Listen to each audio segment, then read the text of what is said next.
Hi, my name is Tracy Moxley and I'm the Director of Education and Innovation at V Education. I am delighted to be part of this conference as an educator speaking to other educators and talking about well-being and social media and looking at that from the perspective of curriculum. Wellbeing has taken a front seat in every school. And although important, I felt that before COVID, wellbeing and personal and social development always took more of a backseat to academics in our schools. And I think now it is front and center and exactly where it needs to be. This presentation asks the fundamental question, does social media make us happy? Does it make our students happy? And the simple answer is yes, but it's a little bit more complicated than that. As we know, COVID changed the whole educational landscape and made us think about every aspect of education, from learning and teaching to assessment, supporting our most vulnerable students and also supporting our teachers. It's provided many advantages, but it also has caused some significant issues. For this presentation, as I said, I'm going to look at curriculum, but I'll also explore some of the issues that we as educators deal with every day in our schools. So the key question is the student's relationship with social media and the fact that social media is the main way that many of our students are gaining connection. COVID has heightened the isolation that some students felt prior to the shift, and it's driven everyone online to find those social connections and maintain their existing relationships. So how can we support our students in this new world? Particularly, how can we ensure that students enjoy a balanced lifestyle? How can we enable them to thrive, and how can we drive positive change?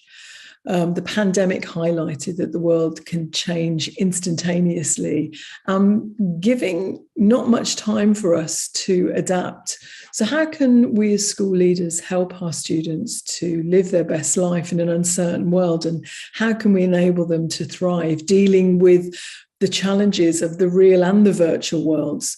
And there are many ways to do this. And I know that fellow educators are helping students and supporting them with various strategies every day. But this is one way to explore providing empowerment to our students, and it's through curriculum.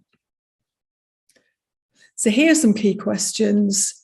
How can our young people be empowered to be resilient? How can we provide the dynamic student-centered curriculum that's relevant for today and in the future? And how can our students become active participants to contribute rather than simply consume, to gain an understanding of the world and how they can make significant differences to the world, but also to be able to question the status quo and their participation in social media. One of the ways that we have done this is through development of particular curriculum linked to our relationship with technology and our relationship with social media in particular. This unit enables students to understand the tensions and potential of our unique point in history, which we currently occupy, through exploration of some of the technological and social changes that have given rise to this particular moment. This unit helps students to understand the fact that we've been subjected to rapid change. And it asks students to question not only their relationship with technology, but how that relationship affects the way they see the world, their worldview and their experience of the world. Our relationship to technology is a significant part of our lives. We can't live without it. We have a computer in our pocket and we can literally do anything with it. It also causes our young people many issues. And one of those issues we can see here is the polarization sometimes, the inability to focus on the real issues, and the fact that a handful of tech designers have control over the way that we think, that we act, and that we live our lives. So we need to support our young people and help them deal with social media so that they can build this resilience. Because social media is us, it's not separate to us. And obviously the time that our young people spend on social media is directly connected to well-being and has a significant effect on our emotional and ultimately our mental state. One of the other units is called Shaping You, and it's the second unit that explores in more detail our relationship with social media. And it looks at how our digital identity is formed. It looks at impacts and influences on young people, such as FOMO, the fear of losing out. And it looks at both the positive and negative aspects it can bring. I'd like to explore social comparison in a little more detail, and as it can have quite negative aspects on the way that young people feel, but also on how girls and boys perceive themselves and each other through social media. So what are the effects of social comparison? There's a lot of evidence that suggests that social media use has an effect on mental health, and that can be positive as well as negative. But sometimes through social comparison, it encourages more unhelpful feelings, it starts to push students and young people into presenting much more idealistic versions of themselves.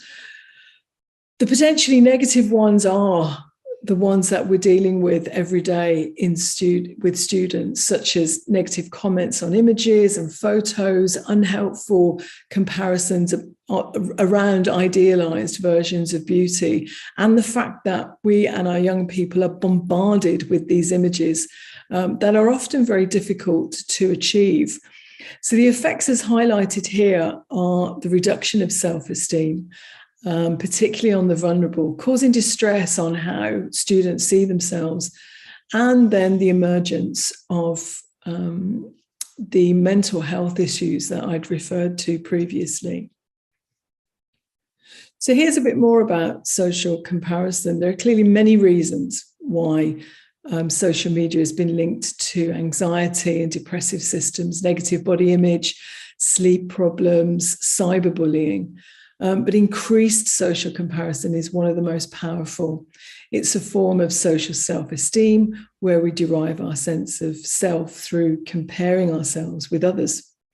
While social connection offers incredibly positive opportunities, the more connections we have, though, the more the opportunities that there are for social comparison.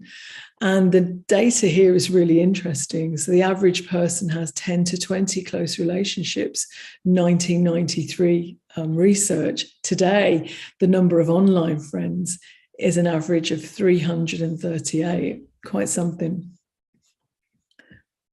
So successful social interaction means that the neurotransmitters in our brain receive positive hits of dopamine, and we feel good.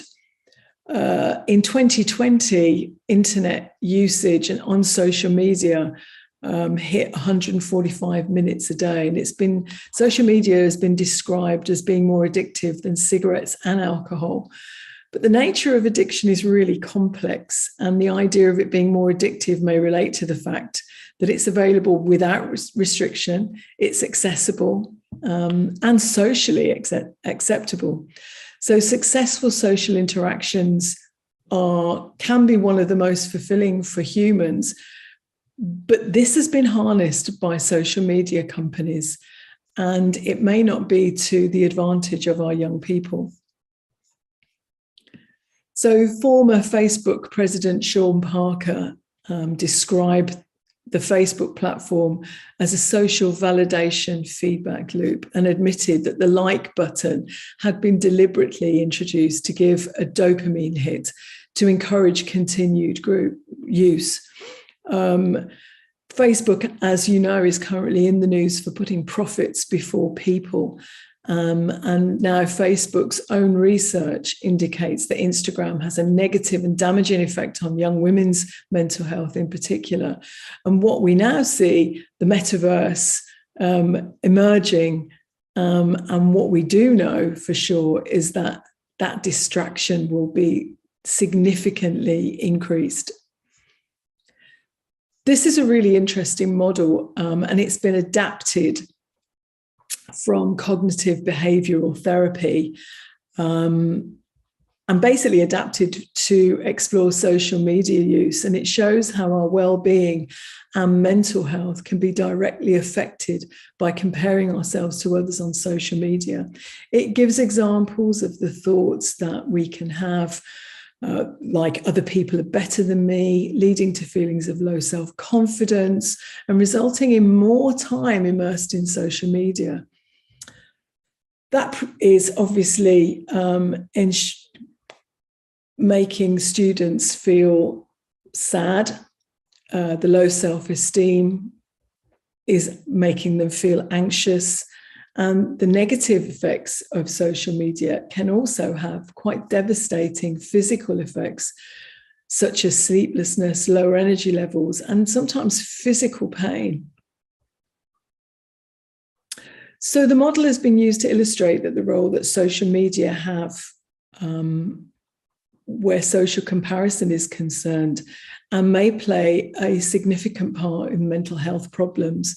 Although social media in itself is not the cause of the mental health problems, it may be a vehicle for distress in those with unhelpful patterns of thinking. It may increase the vulnerability, making upward social comparisons that result in disappointment and those feelings of sadness. But mental health difficulties are maintained through those dynamic interactions between environment, thoughts, feelings, behaviours, and physical sensations brought on by the social media use. On the course, we look at these aspects as well as case studies and campaigns, like this one, the Dove No Digital Distortion, the reverse selfie, which focuses on how much an image is digitally transformed to highlight the impossible beauty standards offered to women and girls and the desire to create a perfect version of oneself online. The related issue here is also the fact that young people have to live with their mistakes. Those photos, those images have a permanency about them which other generations have not had to deal with. Discussing these concerns and issues can support our students and offer strategies for moving forward. Finally, on the course, the students will explore case studies on online platforms and also examine features of the platforms that they use. So one of the design briefs is around how can we use these platforms, how can we alter them to create a more positive impact on a user, and explore the online world from a much more empowered perspective. And here you can see the design brief is about drafting a new website that has a positive influence in the world or a positive effect on its users. And here's one, an example given on couch surfing, which is where one person offers their couch to another. So thank you for listening. If you require any additional information, it's here at info@vacademy.com. Thank you for listening, and I hope you enjoy the rest of this